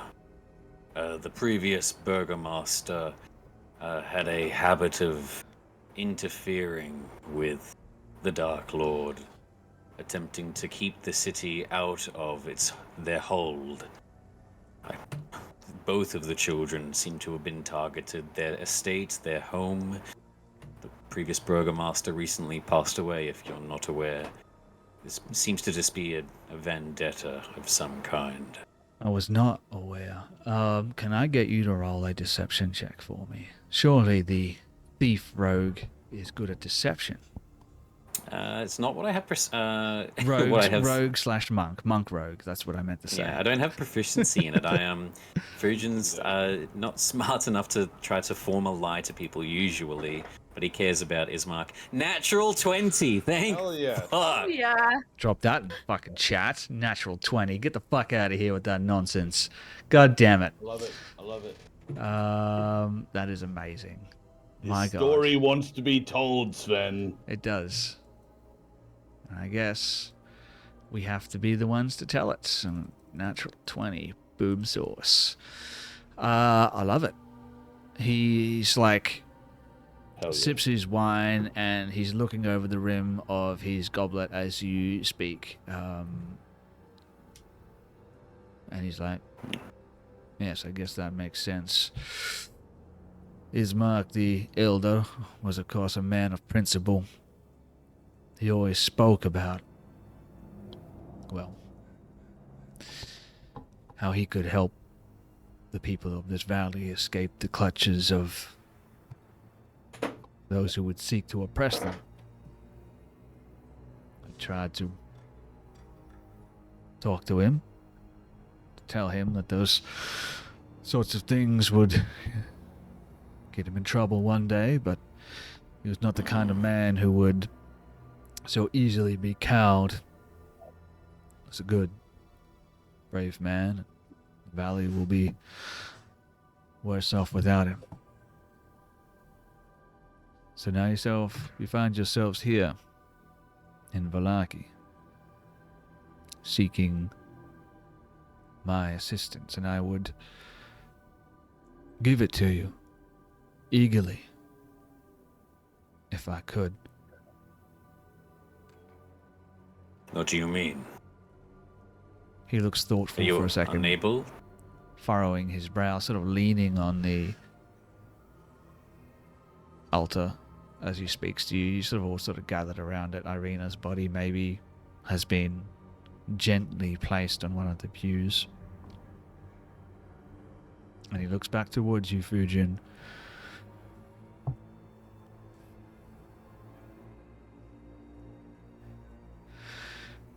Unfortunately, yes, you are correct. There are certain powers bestowed upon me as the caregiver of this wonderful place. And you are correct. An ancient and holy relic was kept safe here in the church, which it took its name.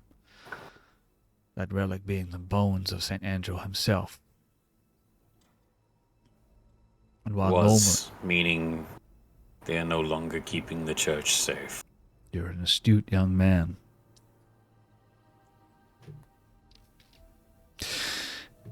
Now you have to understand, no one can know about this. If the people were to find out that the relic has gone missing, well, they might start to believe that they're not safe here anymore. If they believe that they're not safe, well, I'm sure you've felt the tension in the village. Everyone seems to be... You mentioned yourself being the one to give this safety to others, but everyone seems to be fierce of a lady watcher, a noble of the land, maybe. Is she in charge? Are you in charge? Is she? Everyone was smiling, but seems to be forced to do so. Is that also to do with the bones? Now, interesting that you should mention the name of Lady Watchtower. Where did you hear that name? I was trying to ask for directions, and someone was kind enough to give me a warning. Interesting. Yeah, Lady Watchtower is a person of high standing within the walls of this fair village. But as for the tension that you felt and the perhaps less than authentic smiles that you saw painted on the face of the poor people of this town, now that is the doing of this town's burgomaster. The Baron, rather, I should say. Baron Vargas Valakovich. His heart's in the right place, but I'm afraid the fear has led him down a path that has caused more suffering than it has what he intended. You see, the Baron feels as though as long as the people of Vallaki are happy, joyful, they remain safe from the influences of the devil. Now, I don't know if there's any truth to that, but I can tell you that the way he goes about ensuring that it's causing no joy to the people of this town. He has made a proclamation that anyone seen to be inciting any feelings of sorrow, doubt, resentment are to be punished. He holds festivals the first day of every single month. I'm sure you've seen some of the more macabre decorations that they've been putting up for the Festival of the Wolf. And I've been going on so long I've forgotten what the actual question was. What were we saying? You mean all of this is to get the people to be happy? I mean, it seems sort of counterproductive that if you force people to be happy, they're just going to be sad. Yes, that is of course true, but fear is a powerful tool, a powerful weapon, one that the devil wields with abandon. Fear has crept into the heart of the Baron, and the Baron, I fear, is no longer thinking clearly. He believes that as long as he sees people smiling, that he has created some sort of protection against the influence of the devil, but... The Baron aside, we were originally talking about the town, but maybe too much of the wine, Father. It has been a long day from the sounds of it for you. Apologies. Certainly the has. Bones, where are they? Ah, yes, the bones. Now, I, of course, have certain powers given to me by the Morning Lord. Whatever remnants of his warmth and love still linger here in the valley. I'm blessed in order to provide those services to those who are in need.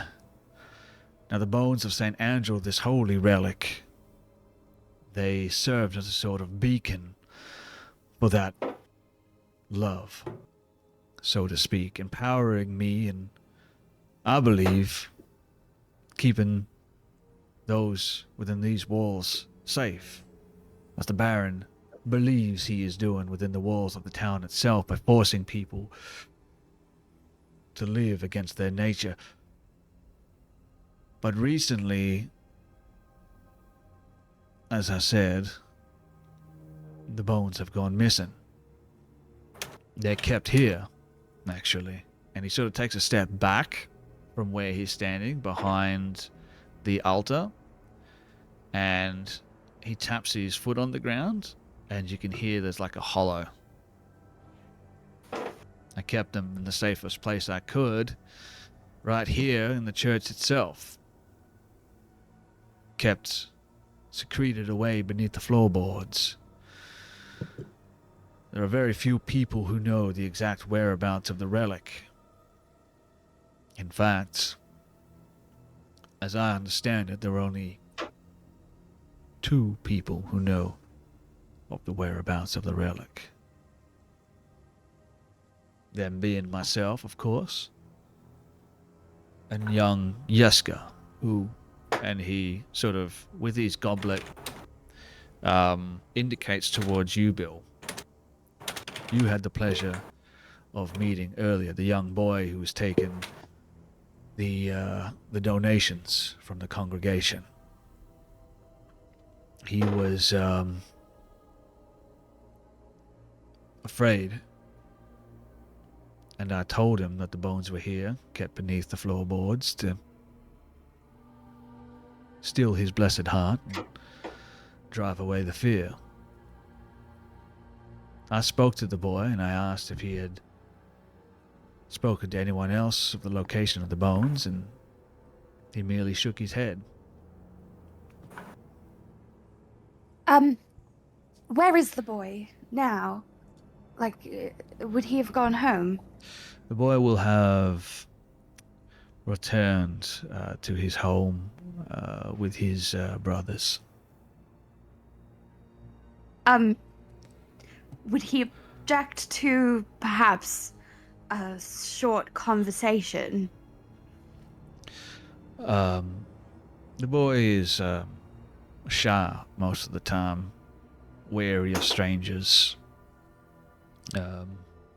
He's a good lad, though. He's a good boy. I'm sure if you wish to speak to him, you could, but I would ask perhaps that you wait until the morning. Why the morning? She's like really sus of him. Just to clarify, like obviously because as you said, he's from what you said to me, it seems like he's hiding something. Doesn't seem like he's hiding something. No, it sounds like he's being upfront. He's like, oh, with my 24, you said something about there was something else there. oh yes, the church being safe. it was it was that. So now he's kind of divulged that information to you guys. You did feel like he was like, it is safe. Why he hesitated was he was about to say it was safe. So you now understand why he hesitated about that. And you know, if you ask why the morning, he'll be like, you know, because the boy has been through like a lot himself, and valid. you know, strange people coming to him at night. And he also explained to you as well, like his brother, who also helps around the church, has a bit of a short temper. We were pointed out in the direction of a tavern, but to be honest, with the nights that the siblings experienced back in the village, we may feel safer here. Could we seek sanctuary for the night? Roll me a persuasion check.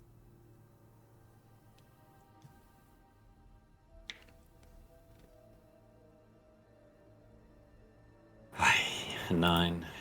Can I back him up a little bit? Yeah, man. How are you going to do that? So Thana sort of like seeing that, like agreeing with that is like, surely any holy man as yourself would offer refuge to, you know, a bunch of survivors. We've clearly been through a lot, and any god worth his salt would take in weary travelers. Well, at least my god would. I'm not sure about yours. Almost like a dick measuring contest.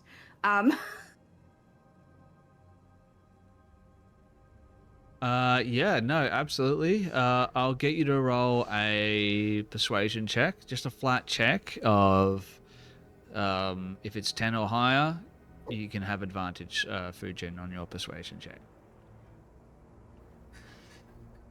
Oh, well, that is a 18. 18, all right. Fujin, would you like to roll again? Let's see if that little bit of extra Oh my encouragement. God. No, he's like, unfortunately,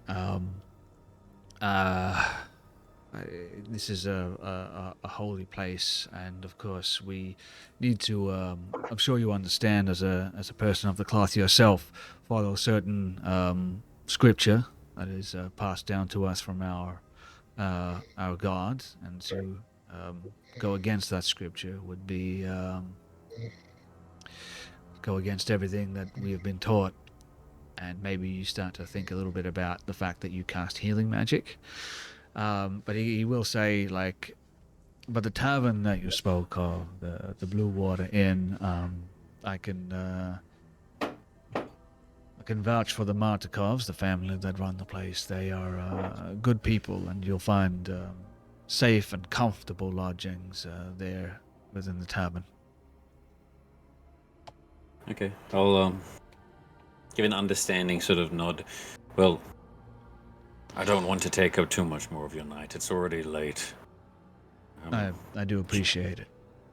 Do you have somewhere that we could keep her for now? I will, of course, extend that hospitality. I will keep her body safe, and I will use the appropriate magic to maintain her condition until such time as we're able to, hopefully, God willing, bring her back to the realm of the living. Thana sort of steps up to Irina's body, and like looks at Fujin, and just sort of like indicates her head as if to say turn away, because she's gonna grab the coins. I need those. All right, sleight of hand. Oh, well, no. Like, just to clarify, I was going to say, they are coins from her cloister. So even Okay. though she doesn't have money, these are like sacred, like Okay, all right. these are like death ritual coins. And if she's not dying, I want the coins back. You take your coins. They're your coins. You can take the coins. There's no Right. problem. No one's. Brilliant. Ismark draws his sword. He's like, "Get away from her, you devil!" and stabs you through the face. No, that doesn't happen. Valid. You take the coins off. She was awake the whole time. She just couldn't see. I just Oh my covered her God. eyes. Hey guys. And like out of embarrassment, you just stab her just to. Otherwise, you look like idiots. So you just kill her. I Now will I'll not be revising my death count. say goodbye, and like as we, I guess, get outside after this goodbye and interaction and leaving. Yep. I there seems to be other events going on in the town with this burgomaster, these holidays, this lady watcher that we were told to seek out. I think I'm gonna have a bit of a wander around the city tonight and just scope things out. Try to go a bit unseen and just watch what's happening around the city streets. Okay. Very good. And he gets all of your names as well. And if he has a moment to, like, Bill, you've been pretty quiet this whole time. Maybe, like, as everyone's, like, getting ready to leave. He's a pretty good judge of character. He looks towards Bill and he's like, you understand that if I'm able to bring her back, she might not come back the same way she left.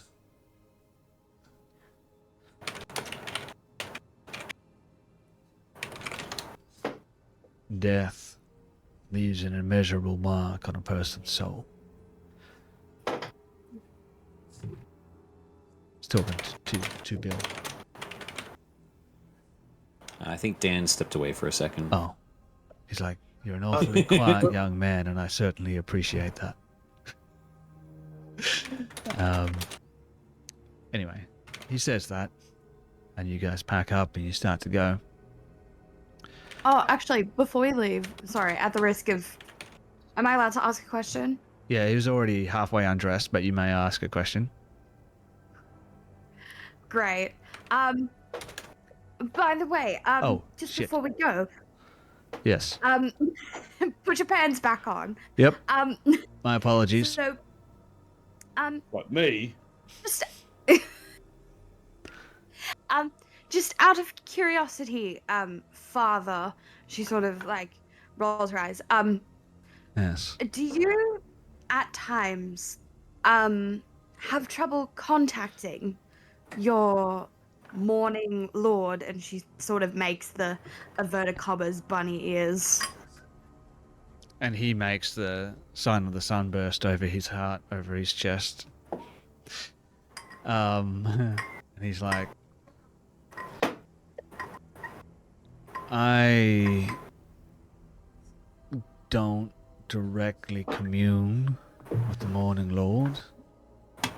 I simply have faith. Alarm bells. Can I roll an insight check? Yes, you can roll an insight check. That is like alarm bells. Thana just all expects over. everyone to have like one-on-one convos with their god. Wait. You're a cleric. What do you mean you're not best friends with a deity?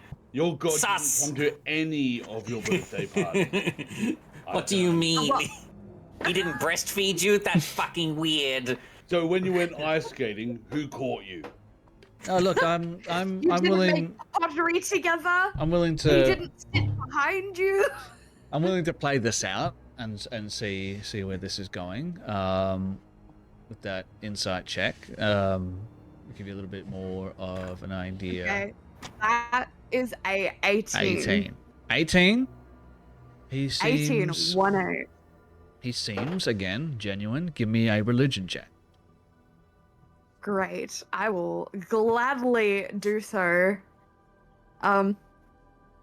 Keep in mind, might be the last check for the night. And I'll better be also good. add my D6. I believe in you. Add your D6 to it.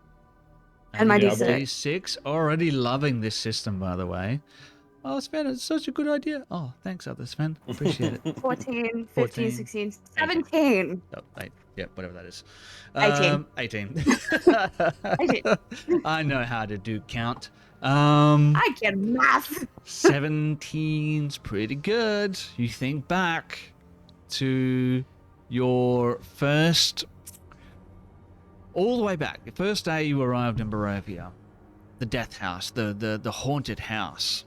You saw these images of the sunburst, and I think you did a religion check back then. You're like, what is this? It's familiar, but it's kind of weird. What's going on?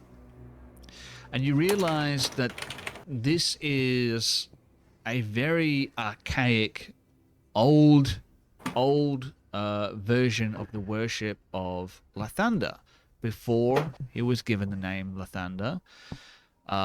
Simply referred to as the Morning Lord. The symbolism and the words and all that kind of stuff is indicative of like that very early proto-Lathanderism.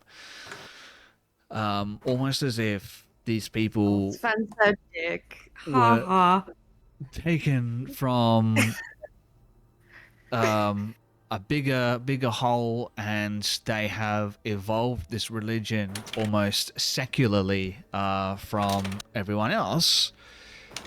You start to think that maybe with your knowledge of religion, there might be some latent remnants of the power that worship has sort of brought into existence, still echoing around the valley, but the valley is somehow disconnected from the Morning Lord, from Lathander. It's like it's like they've splintered away, and that worship is still powering something, but it's not necessarily like he still has connection to a physical god. So it's kind of like talking to somebody on the phone and there's no one on the other end. Like that other person is hearing you, you just can't hear them. There is no other. There is not necessarily a person on the other end. There is no physical embodiment of the Morning Lord for him to actually speak to. It's more like their prayer, their idea has created this sort of energy that allows him to still use that energy like to a cast his tulpa. spells. Yeah, Yes. maybe. Yeah, Yeah, like pretty a much tulpa. kind of like that. Yeah, so sort of like that. They're sort of keeping this alive, but they don't have like a direct connection to any deity anymore. Whatever connection they may have had was long before. But that energy still resides within the valley, kept alive by their faith, kept alive, but it's very faint now. Almost like a tiny little flickering candlelight in a sea of a void is all that remains for these people. Maybe this relic works as some kind of amplification of that, like he sort of tried to explain, like it works as like a beacon or an amplifier for that allows him to have a little bit extra power. Now that it's gone, he there's not much really left. It's not like he's talking to the Morning Lord and the Morning Lord talks back, as may be the case for some people, sort of higher level clerics in the rest of the multiverse. And as we close on that scene, maybe we see Fujin standing on the steps outside of the cathedral, sort of looking out over what is now like this night sort of expanse.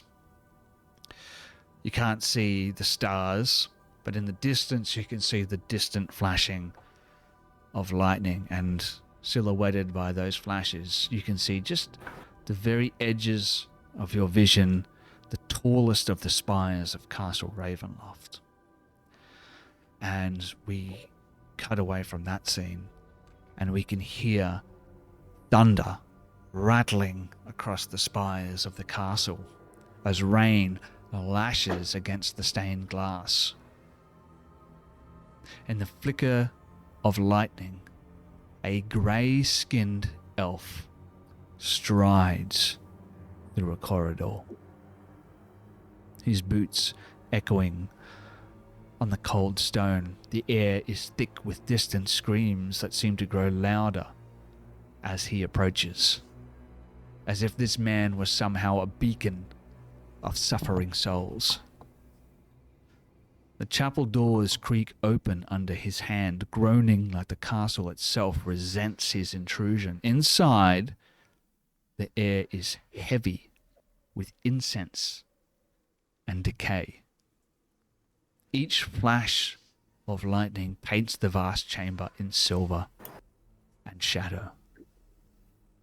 A figure stands by an altar, still as a statue. His gaunt frame is outlined by the pale light filtering through the broken window behind him. The brief illuminations reveal a visage not of nobility, but of something ancient. His elongated features and hollow eyes evoking a sense of horror. The elf man speaks. My lord, it would seem your guests have turned down your most gracious offer. From somewhere in the darkness of this chapel, we hear a voice. Defiance is a foreign curse. Our guests have yet to be educated in our ways.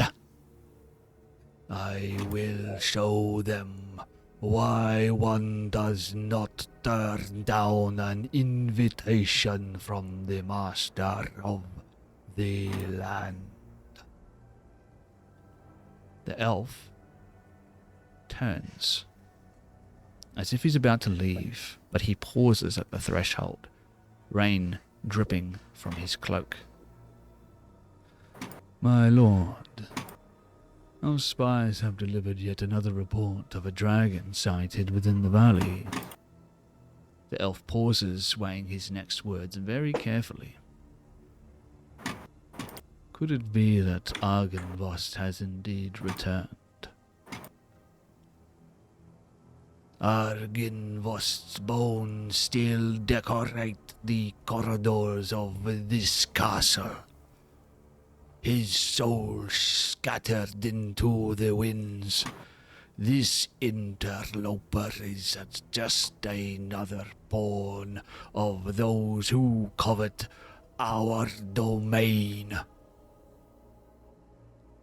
After a long and tense silence, the elfman replies, Very good, my lord. And he turns to leave. Lightning flashes again, and we cut away from that scene. And that's where we might end tonight. Ooh, that was so good. That was great. A lot of fun. Punchy episode, that one. I feel like we got a lot of fun role play. This sounds really stupid, but I didn't realize there were dragons in this campaign. Well, there might be. I mean, it is. I know it's Dungeons and Dragons, but damn, there do be dragons. My one shot, Grace? What do you mean? What do you mean? What do I mean? I bite what Fujin. do I mean? Do you remember when I was away down in Melbourne and Christian ran a 3-parter while I was down there? It was called Curse of the Violet Briar. Yes. Yes. Do you remember how that ended? No, because I only attended the first of those because I was in exams. Oh. And I typed to you everything. Fujin, or Christian rather, sorry. I get the characters now blended up. Would you like to remind everyone what happened at the end of that? All of the party were working as members and children of a witch coven, the Violet Briar, who had schemes of taking over Barovia, or at least one of the domains of Dread. And the current plan is sending out, finally having figured out how to sort of transport between the different planes of Dread, one of their associates, which takes the form in a death dragon, to hunt down a worshipper of Hades. I don't know. Does anyone know a worshipper of Hades? I don't know any. Fuck me, Dad. And I explained all of that to you. Not saying that's what this is, but it could be. Could be. I don't know. When did you explain that to me? I actually remember this conversation. It went a little bit like Sven said, "Now, Grace, listen to me. Now, we just finished. I was about to say Hermes Christian campaign, and there's a dragon coming for you." And you went, "Yeah, I'm listening." And in my head, it's like policy analysis exam. I'm gonna get a Look, credit. I don't blame you. Blah.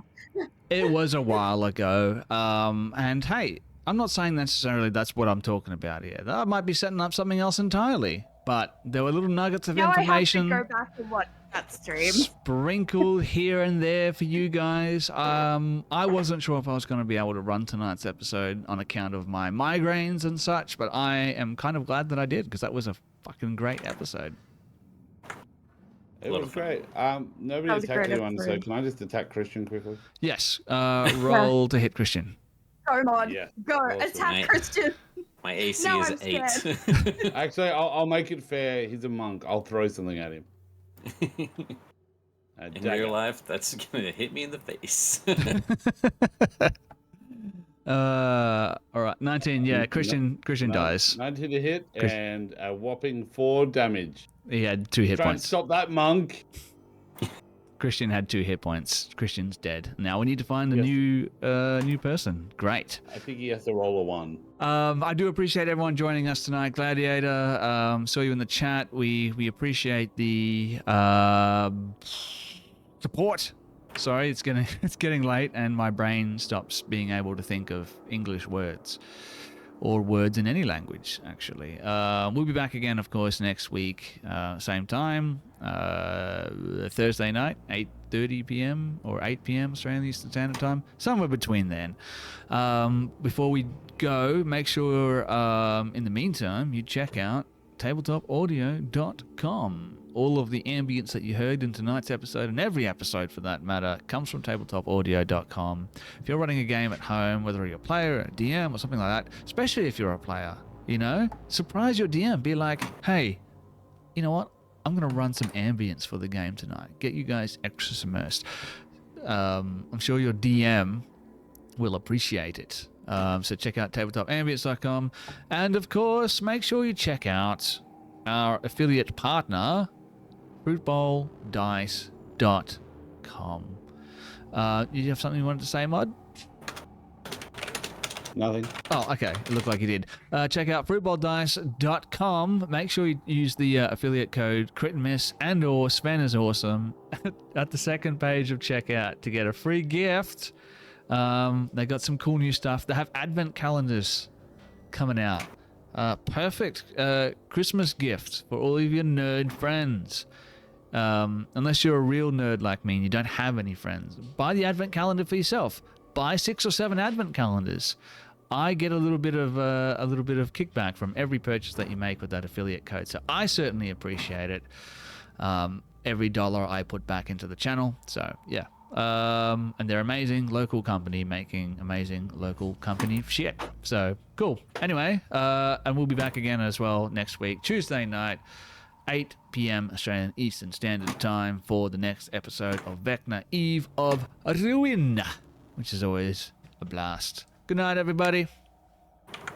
Nice. Night, guys. Good night, everybody. Thank you. See you. Bye. Doing my best.